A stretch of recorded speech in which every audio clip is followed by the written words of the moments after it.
ഇന്ത്യയിൽ ഹ്യുണ്ടായുടെ പെർഫോമൻസ് വേരിയൻസിനെ വിളിക്കുന്നത് എൻലൈൻ എന്നാണ്. നമ്മൾ 2021 i20 എൻലൈൻ കണ്ടു, 2022 വെന്യൂ എൻലൈൻ കണ്ടു. ഇപ്പോൾ അവരുടെ ഒരു ഫ്ലാഗ്ഷിപ്പ് മോഡലായ ക്രെറ്റ എൻലൈൻ ഇന്ത്യൻ മാർക്കറ്റിലേക്ക് കൊണ്ടുവന്നിരിക്കുകയാണ്. ഇതാണ് ക്രെറ്റ എൻലൈൻ.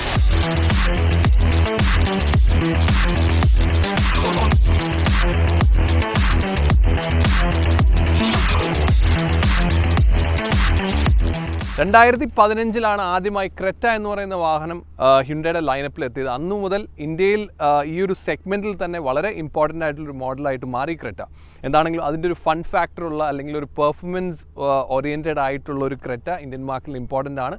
അത് എത്രമാത്രം ഒരു ഫൺ ഡ്രൈവിങ്ങിൽ കൊടുക്കുമെന്നാണ് നമ്മൾ ഈ എപ്പിസോഡിൽ അറിയുന്നത്. സോ ഫൺ ഫാക്ടർ നോക്കുന്നതിന് മുമ്പ് നമുക്ക് ഇതിൻ്റെ ഡിസൈൻ ഒന്ന് നോക്കാം. ഡിസൈൻ ഫേസ് ലിഫ്റ്റ് മോഡലിൽ നിന്ന് കുറച്ച് ഡിസൈൻ ഫ്രണ്ടിൽ മാറ്റം വന്നിട്ടുണ്ട്. അന്ന് ഞാൻ ഫേസ് ലിഫ്റ്റ് മോഡൽ പറഞ്ഞ സമയത്ത് എനിക്ക് എൻ്റെ ഗ്രില്ലിൻ്റെ ആ ഒരു സൈസും അതിൻ്റെ ഇടയ്ക്കുള്ള ഗ്യാപ്പും എനിക്ക് അത്ര ഇഷ്ടമായിട്ട് വന്നില്ല. പക്ഷേ അതിൽ നിന്നും വ്യത്യസ്തമായിട്ടാണ് എൻലൈനിൽ വന്നിരിക്കുന്നത്. ഈ ഒരു ഭാഗം ഗ്രില്ലിൻ്റെ സൈസ് കുറച്ചു, ഈ ഒരു ഭാഗം ക്ലോസ്ഡ് കൊടുത്തു.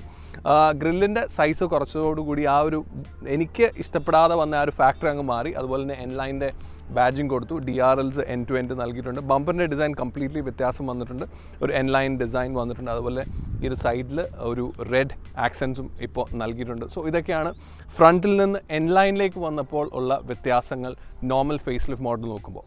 സൈഡ് പ്രൊഫൈലിലേക്ക് നോക്കുമ്പോൾ അതിൻ്റെ ഹോൾ ഡിസൈനിൽ വലിയ വ്യത്യാസങ്ങളൊന്നുമില്ല.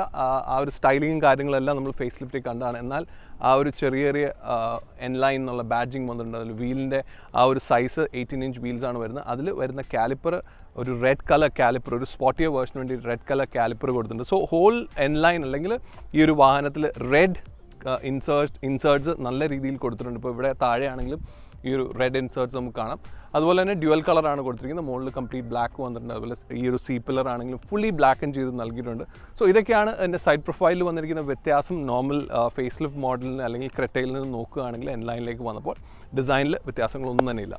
ക്രെറ്റ എൻലൈൻ്റെ റിയർ നോക്കിക്കഴിഞ്ഞാൽ നമ്മൾ ഫ്രണ്ടിൽ കണ്ടുപോലെ ഹെഡ്ലൈറ്റ് ടു ഹെഡ്ലൈറ്റ് കണക്ട് ചെയ്യുന്ന ഒരു DRL ഉണ്ട്. അതുപോലെ തന്നെ tail lamp to tail lamp connect ചെയ്യുന്ന ഫുൾ ലെങ്ത് ഒരു LED ടെയിൽ ലാമ്പാണ് വന്നിരിക്കുന്നത്. അതുപോലെ തന്നെ സ്പോയിലർ നോക്കിക്കഴിഞ്ഞാൽ ഒരു സ്പോയിലർ വേർഷനാണ് വന്നിരിക്കുന്നത്. അതുപോലെ തന്നെ ഷാർക്ക് ഫിൻ ആൻറ്റിന കാര്യങ്ങളെല്ലാം നൽകിയിട്ടുണ്ട്. എൻലൈൻ്റെ ഒരു ബാഡ്ജിങ് കൊടുത്തിട്ടുണ്ട് റിയറിൽ. അതുപോലെ തന്നെ ബമ്പർ ഡിസൈൻ ടോട്ടലി ഡിഫറെൻ്റ് ആണ് ഫേസ് ലിഫ്റ്റ് മോഡലായിട്ട് അല്ലെങ്കിൽ ഇപ്പോഴുള്ള ക്രെറ്റയുമായിട്ട് നോക്കിക്കഴിഞ്ഞാൽ കംപ്ലീറ്റ്ലി ഡിഫറെൻ്റ് ആണ് ബമ്പർ. അതുപോലെ തന്നെ ഡിഫ്യൂസർ സ്റ്റൈലിംഗ് കൊടുത്തിട്ടുണ്ട്. ഈ ഡിഫ്യൂസർ സ്റ്റൈലിംഗ് കൊടുത്തിരിക്കുന്നതുകൊണ്ട് തന്നെ ഈ റിവേഴ്സ് ലൈറ്റ്, ഈ ഒരു സൈഡിൽ കാണുന്ന ലൈറ്റ് രണ്ട് സൈഡിലേക്കായി, അല്ലെങ്കിൽ ഇപ്പോൾ ക്രെറ്റയിൽ വരുന്ന സെൻറ്ററിലാണ് റിവേഴ്സ് ലൈറ്റ് വരുന്നത്, അതിപ്പോൾ രണ്ട് സൈഡിലേക്ക് മാറി. സോ അത്രയൊക്കെ വ്യത്യാസങ്ങളാണ്. പിന്നെ എക്സോസ്റ്റ് സ്റ്റെപ്പ്, ഡ്യുവൽ എക്സോസ്റ്റ് സ്റ്റെപ്പും വരുന്നുണ്ട്. ഇതൊക്കെയാണ് ഒരു ക്രെറ്റയിൽ നിന്ന് എൻലൈൻ ക്രെറ്റയിലേക്ക് വന്നപ്പോൾ ഉള്ള വ്യത്യാസങ്ങൾ. 2024 ക്രെറ്റയിൽ നിന്ന് നോക്കുമ്പോൾ ഈ ഒരു എൻലൈൻ്റെ ഒരു ഇൻറ്റീരിയർ നോക്കിക്കഴിഞ്ഞാൽ ഡിസൈൻ സെയിം തന്നെയാണ്. ഡിസൈനിൽ വ്യത്യാസങ്ങളൊന്നും തന്നെ ഇല്ല. പക്ഷേ വ്യത്യാസം വന്നിരിക്കുന്ന ആ ഒരു കളർ കോമ്പിനേഷനാണ്. ദാറ്റ് കളർ കോമ്പിനേഷൻ ശരിക്കും പറഞ്ഞാൽ എൻലൈനെ കുറച്ചും കൂടി ഒരു പ്രീമിയം ആക്കിയോ എന്ന് എനിക്കൊരു ചെറിയ സംശയമുണ്ട്. കാരണം അതിൻ്റെ ക്വാളിറ്റി ബെറ്റർ ആയിട്ടുണ്ട്. ഈ കളർ കോമ്പിനേഷൻ ഇസ് ആക്ച്വലി എനിക്ക് വളരെ ഇഷ്ടപ്പെട്ടു ഈ ഒരു കോമ്പിനേഷൻ. ഇതിൽ ഏറ്റവും പ്രോമിനൻ്റ് ആയിട്ട് നിൽക്കുന്നതിൻ്റെ സ്ക്രീൻ തന്നെയാണ്. ഒരു single panel screen, dual single panel screen എന്ന് വേണമെങ്കിൽ പറയാം. സിംഗിൾ പാനലിൽ 2 സ്ക്രീൻ വന്നിട്ടുണ്ട്. 10.25 ഇഞ്ചിൻ്റെ ഒരു ഇൻഫർടൈൻമെൻറ്റ് സിസ്റ്റവും 10.25 ഇഞ്ചിൻ്റെ ഒരു ഇൻസ്ട്രുമെൻറ്റ് ക്ലസ്റ്ററുമാണ് വന്നിരിക്കുന്നത്. ഇൻസ്ട്രുമെൻറ്റ് ക്ലസ്റ്റർ കംപ്ലീറ്റ്ലി ഡിജിറ്റലാണ്. ഒരുപാട് ഫീച്ചേഴ്സ് കാര്യങ്ങളെല്ലാം വരുന്ന ഒരു ഇൻസ്ട്രുമെൻറ്റ് ക്ലസ്റ്ററാണിത്. അതുപോലെ തന്നെ അതിൻ്റെ താഴെ എയർ വെൻറ്റ്സ് കൊടുത്തിട്ടുണ്ട്. എയർ വെൻറ്റ് ഈ ഒരു ഭാഗത്ത് കുറച്ച് പൊങ്ങിയാണ് വന്നത്. നോർമൽ കേസിൽ എയർ വെൻറ്റ് എല്ലാം ഒരേ ലെവലിലാണ് വരുന്നത്. ഇവിടെ കുറച്ച് മുകളിൽ നിന്നിട്ട് അവിടെ ഒരു റെഡ് ഒരു ആക്സെൻറ്റും ഒരു ഇൻസേർട്ടും നൽകിയിട്ടുണ്ട്. അതുപോലെ ഈ ഒരു സ്ക്രീനിന് ചുറ്റും ഒരു റെഡ് ഇൻസേർട്ട് കൊടുത്തിട്ടുണ്ട്. സെൻറ്ററിൽ താഴെയായിട്ട് ഇതിൻ്റെ AC വെൻറ്റ് നൽകിയിട്ടുണ്ട്. ഈ ഒരു ഭാഗത്ത് രാത്രി നോക്കിക്കഴിഞ്ഞാൽ നമുക്കറിയാം ഒരു റെഡ് കളർ ഒരു ആംബിയൻറ്റ് ലൈറ്റ് നൽകിയിട്ടുണ്ട്. ഇവിടെ ഒരു റബ്ബർ ഫീൽ കൊടുത്തിട്ടുണ്ട്. അപ്പോൾ നമ്മുടെ മൊബൈലൊക്കെ വെച്ച് കഴിഞ്ഞാലും അങ്ങോട്ടും മൂവ്മെൻറ്റ്സും ഒക്കെ റെസ്ട്രിക്ട് ചെയ്യാൻ പറ്റും. സെൻറ്റർ കൺസോളിൽ നമുക്ക് കിട്ടുന്നത് ഒരു ഓട്ടോമാറ്റിക് ക്ലൈമറ്റ് കൺട്രോളാണ്. ഓട്ടോമാറ്റിക് ക്ലൈമറ്റ് കൺട്രോൾ, അതുപോലെ ഇൻഫർടൈൻമെൻറ്റ് സിസ്റ്റത്തിൻ്റെ കൺട്രോൾസും എല്ലാം ഈ ഒരു ഭാഗത്ത് കൊടുത്തിട്ടുണ്ട്. സ്വിച്ചസ് എല്ലാം വളരെ ഒട്ടും നമുക്ക് മിസ്സാവുന്ന രീതിയിലല്ല. സ്വിച്ചസ് എല്ലാം വളരെ ബോൾഡായിട്ട് വലുതായിട്ട് നമുക്ക് കാണാൻ പറ്റുന്ന രീതിയിലാണ് സ്വിച്ചസും കൺട്രോൾസും കംപ്ലീറ്റ് വെച്ചിരിക്കുന്നത്. ടച്ച് സെൻസിറ്റീവ് ആയിട്ടുള്ള ഒരു സ്വിച്ചും ഈ ഒരു കൺസോളിൽ അല്ലെങ്കിൽ സെൻറ്റർ കൺസോളിൻ്റെ ഈ ഒരു ഭാഗത്ത് നൽകിയിട്ടില്ല. എല്ലാം മറ്റേ നോർമൽ സ്വിച്ചസ് തന്നെയാണ്. അതിൻ്റെ താഴെ നമുക്ക് കിട്ടുന്നത് ചാർജിങ് സ്ലോട്ട്സ് ആണ്. ഇവിടെ ഒരു സി ടൈപ്പ് ചാർജിങ് സ്ലോട്ട് കിട്ടും, USB പോർട്ട് കിട്ടും, അതുപോലെ 12 വോൾട്ടിൻ്റെ ചാർജിങ് സ്പോട്ട് കിട്ടും, അതുപോലെ വയർലെസ് ചാർജിങ് അങ്ങനെയുള്ള കാര്യങ്ങളെല്ലാം ലഭിക്കുന്നുണ്ട്. അതിൻ്റെ താഴെ ഗിയർ നോബാണ് എൻലൈൻ്റെ. ഇപ്പം ഞാൻ ഡ്രൈവ് ചെയ്യുന്നത് മാനുവൽ ഗിയർ ബോക്സ് ഉള്ള എൻലൈനാണ്. അതിൻ്റെ നോബ് ഒരു സ്പോർട്സ് കാറിൽ നമുക്ക് കിട്ടുന്ന പോലത്തെ ഒരു നോബ് കിട്ടുന്നുണ്ട്. അതുപോലെ തന്നെ രണ്ട് സൈഡിലും നമുക്ക് 2 സീറ്റ്സും നമുക്ക് വെന്റിലേറ്റഡ് സീറ്റാണ് വരുന്നത്. അതിൻ്റെ കൺട്രോൾസ് 2 സൈഡിലും കൊടുത്തിട്ടുണ്ട്. 360 ഡിഗ്രി ക്യാമറയുടെ ആ സ്വിച്ചും ഈ ഒരു ഭാഗത്ത് നൽകിയിട്ടുണ്ട്. ഒത്തിരി അങ്ങനെ ക്ലട്ടേർഡ് ആക്കിയിട്ടില്ല, സ്വിച്ചസ് എല്ലാം കൊടുത്തിട്ട് വളരെ ആവശ്യമുള്ള സ്വിച്ചസ് മാത്രമാണ് കൊടുത്തത്. ഈ ഒരു ഭാഗത്താണെങ്കിൽ സ്വിച്ചസ് ചെയ്യാൻ പറഞ്ഞ പോലെ വളരെ ബോൾഡായിട്ട് നമുക്ക് സെലക്ട് ചെയ്യാൻ പറ്റുന്ന രീതിയിലാണ്. ഓൾഡ് സ്കൂൾ ടൈപ്പാണ് വന്നിരിക്കുന്നത്, പക്ഷേ സെലക്ട് ചെയ്യാൻ വളരെ ഈസി ആയിട്ടുള്ള സ്വിച്ചസ് ആണ് വന്നിരിക്കുന്നത്. സെൻറ്ററിൽ തന്നെ നമുക്ക് 2 cup holders, parking brake, electronic parking brake, അതുപോലെ ഓട്ടോ ഹോൾഡ് എന്നിവയെല്ലാം നൽകിയിട്ടുണ്ട്. ഹാൻഡ് റെസ്റ്റ് കാര്യങ്ങളെല്ലാം കൊടുത്തിട്ടുണ്ട്. സ്റ്റിയറിംഗ് അഗൈൻ എൻലൈനാണ്. അതിൻ്റെ സ്റ്റിയറിംഗ് റെഡ് സ്റ്റിച്ചിങ് എല്ലാം കൊടുത്തപ്പോൾ വളരെ സ്പോട്ടിയറായി. അതുപോലെ നല്ല ഫീലുള്ള സ്റ്റിയറിംഗ്, നല്ല കറക്റ്റ് സൈസിലുള്ള സ്റ്റിയറിംഗ്, കൺട്രോൾസ് എല്ലാം അപ്രോച്ച് എല്ലാം കാര്യങ്ങളും എല്ലാം പ്രോപ്പറാണ്. എൻലൈൻ്റെ സ്റ്റിയറിംഗ് ആണ്. എന്നുള്ള ബാഡ്ജിങ് അവിടെ നൽകിയിട്ടുണ്ട്. Steering is proper. സോ ഓട്ടോമാറ്റിക്കലാണെങ്കിൽ നമുക്ക് പാരൽ ഷിഫ്റ്റേഴ്സും അതുപോലെ ഡ്രൈവ് മോഡ്സും ട്രാക്ഷൻ മോഡ്സും അങ്ങനെയുള്ള കാര്യങ്ങളെല്ലാം വരും. ഇപ്പോൾ മാനുവലിൽ അങ്ങനെയുള്ള മോഡ് കാര്യങ്ങളൊന്നുമില്ല. പിന്നെ സ്പീക്കേഴ്സ് നമുക്കറിയാവുന്ന പോലെ ബോസിൻ്റെ സ്പീക്കേഴ്സാണ് വരുന്നത്. സോ ഫ്രണ്ട് കൺസോള് മാനുവലിൻ്റെ ഈ ഒരു രീതിയിലാണ് വരുന്നത്. അതുപോലെ സൺറൂഫ് ആണെങ്കിലും പാനോറാമിക് സൺറൂഫ് കാര്യങ്ങളെല്ലാം വരുന്നുണ്ട്. സീറ്റ്സ് എനിക്ക് ഇഷ്ടപ്പെട്ടു. എൻലൈൻ്റെ സീറ്റാണ് വരുന്നത്. ആ റെഡ് സ്റ്റിച്ചിങ്, റെഡ് പൈപ്പിംഗ് എല്ലാം വന്നപ്പോൾ കുറച്ചും കൂടെ സ്പോട്ടിയറായി. പക്ഷേ നല്ല ഭംഗിയായി അല്ലെങ്കിൽ നല്ല സുഖമായിട്ട് ഇരിക്കാൻ പറ്റുന്ന സീറ്റ്സാണ് വരുന്നത്. ഞാൻ പറഞ്ഞ പോലെ വെന്റിലേറ്റഡ് സീറ്റ്സും ലഭിക്കുന്നുണ്ട് ഇപ്പോൾ എൻലൈൻ മോഡലിൽ മാനുവലിൽ. ക്രെറ്റ എൻലൈൻ്റെ ഡ്രൈവാണ്. ക്രെറ്റ എൻലൈൻ എന്ന് പറയുമ്പോൾ നമുക്ക് എല്ലാവർക്കും അറിയാം, ഒരു പെർഫോമൻസിനെ ഇഷ്ടപ്പെടുന്ന അല്ലെങ്കിൽ ഹ്യുണ്ടായുടെ ലൈനപ്പിൽ നോക്കിക്കഴിഞ്ഞാൽ പെർഫോമൻസ് വാഹനങ്ങൾക്ക് ആണ് എൻലൈൻ എന്ന് പറയുന്നത് ഞാൻ പറഞ്ഞു. അപ്പോൾ അതിലെ ഒരു വാഹനം ആണ് ഓടിക്കുന്നതെന്ന് പറയുമ്പോൾ കുറച്ചൊരു ഫൺ ഫാക്ടറും കൂടി ഇതിനകത്ത് വരും. എന്താണെങ്കിലും ക്രെറ്റയുടെ എൻലൈനിൽ ഇപ്പോൾ വരുന്ന എൻജിൻ ഒരു എൻജിനാണ് വരുന്നുള്ളൂ. ഒരു 1.5 litre petrol, 1.5 litre turbo petrol engine, GDI petrol എഞ്ചിനാണ്. ഈ എഞ്ചിൻ തന്നെയാണ് നോർമൽ ക്രെറ്റയിലും പെട്രോൾ എഞ്ചിനിൽ 1.5 ടർബോയിൽ വരുന്നത്. സെയിം എഞ്ചിൻ തന്നെയാണ് വരുന്നത്. ഇതിൻ്റെ പവർ വരുന്നത് 160 HP പവറും 253 ന്യൂട്ടൺ മീറ്റർ ടോർക്കുമാണ്.